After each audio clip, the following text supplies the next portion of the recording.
ধুনীয়াকৈ আমাৰ যি প্ৰতিষ্ঠা দিৱস আমি উদযাপন কৰিলোঁ সেইটো বৰ সফলভাৱে সমাপন হৈছে। সকলোৱে অংশগ্ৰহণ কৰিছে। সুন্দৰ সুন্দৰ আইটেম আমাৰ ইয়াত ষ্টেজত চলিছে।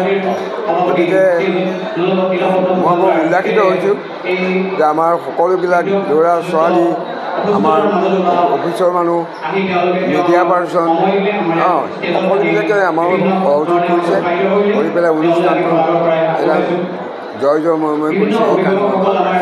আপোনাৰ এটা আশা আছে? মই ভাবিছোঁ যে মই যদি জীয়াই থাকোঁ এখন কলেজৰ দিবলৈ মই ভাবিছোঁ, সেইটো মোৰ এটা আশা আছে। আতিশীতলভাৱে অনুষ্ঠান অনুষ্ঠিত হৈ গ'ল, কেনেকুৱা লাগিছে? ইমান এটা ধুনীয়া অনুষ্ঠান দুদিনীয়াকৈ হৈ গ'ল, কেনেকুৱা লাগিছে? এইটো বেয়া লগা প্ৰশ্নই নুঠে। আপোনাৰ জীৱন কালত এটা উল্লেখযোগ্য এটা দিন হিচাপে থাকি যাব এইটো অনুষ্ঠান। নিশ্চয় নিশ্চয় থাকি যাব। বিশ্বভাৰতী উচ্চতৰ মাধ্যমিক বিদ্যালয়ৰ ৪৭তম প্ৰতিষ্ঠা দিৱসৰ দুদিনীয়া কাৰ্যসূচী যোৱাকালিৰ পৰা আৰম্ভ হৈছে। প্ৰথম কাৰ্যসূচী হিচাপে পতাকা উত্তোলন কাৰ্যসূচী আৰম্ভ হয়। বিদ্যালয়ৰ পৰিচালনা সমিতিৰ সভাপতি আমাৰ অতি শ্ৰদ্ধা নীলপদ্ম ফুকন ছাৰে পতাকা উত্তোলন কৰে। তাৰপিছতে পুষ্পাঞ্জলি বন্তি প্ৰজ্বলন হয়। বন্তি প্ৰজ্বলন কৰি মহাবিদ্যালয় স্কুলৰ সম্পাদক আমাৰ ৰঞ্জিত কুমাৰ বৰুৱা ডাঙৰীয়াই তাৰপিছতে বিভিন্ন কাৰ্যসূচীৰ মাজতে আমাৰ কুইজ কম্পিটিশ্যন আৰু ছাত্ৰ ছাত্ৰীৰ মাজত ডিবেট কম্পিটিশ্যন আৰু আজি ডান্স কম্পিটিশ্যন হয়। আৰু দেখা গৈছে ছাত্ৰ ছাত্ৰীসকলৰ উৎসাহেই আমাৰ শক্তি বুলি আমি ভাবিছোঁ, যিহেতু ছাত্ৰ ছাত্ৰীসকলে স্বতঃস্ফূৰ্তভাৱে আহি পেলাই আমাৰ ইয়াত অংশগ্ৰহণ কৰিছে আৰু তেওঁলোকৰ যি স্কিল, তেওঁলোকৰ যি প্ৰতিভা, টেলেণ্ট আৰু তেওঁলোকৰ কোঅপাৰেশ্যন আমি অত্যন্ত সুখী হৈছোঁ।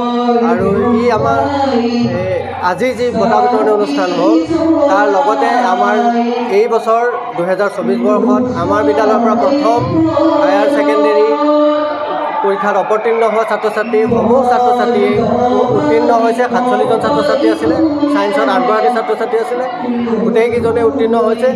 তেওঁলোকে ভাল ফলাফল দেখুৱাবলৈ সক্ষম হৈছে, আমাৰ বিদ্যালয়খনলৈ গৌৰৱ কঢ়িয়াই আনিছে। আৰু তেওঁলোকৰ কাৰণে আজি এটা সম্বৰ্ধনা অনুষ্ঠান আমি আয়োজন কৰিছিলোঁ। সেই সম্বৰ্ধনা অনুষ্ঠানটো আমাৰ পৰিচালনা সমিতিয়ে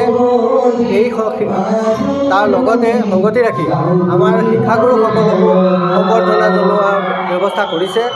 তাৰ কাৰণে পৰিচালনা সমিতিলৈ আমি অশেষ কৃতজ্ঞতা জ্ঞাপন কৰিছোঁ। আৰু আজি সফল সমাপ্তি হৈছে। ই এক আমাৰ সমাজখনলৈ ডাঙৰ এটা সুন্দৰ মেছেজ দিব বুলি মই আশা কৰিলোঁ।